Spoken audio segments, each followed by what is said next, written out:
teko sitima kowuok e teko mar chieng'. Kopogore gi mano, jotend din kod riwruoge makedo ne ratich oganda okwedo monj manotimore e kar dak ma Kibra manodhiambo manyoro.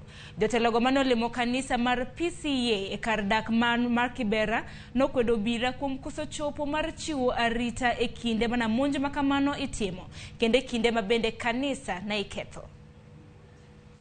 Commission, we condemn that strongly, and ours is to pledge to work closely with RCK, with the community elders in Kibra, with the youth leaders in Kibra, to make sure peace is set first. I want to thank the security apparatus who are represented here, also for your presence here to make sure at least there is peace and stability.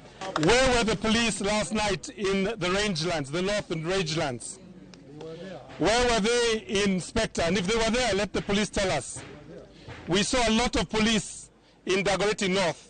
And the question we have to ask the Inspector General is, all Kenyans, do they deserve protection or just some Kenyans?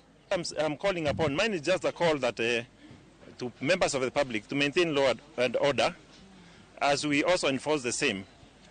We ask the community, people living in Kibra, you have been living together for a long time, you know one another.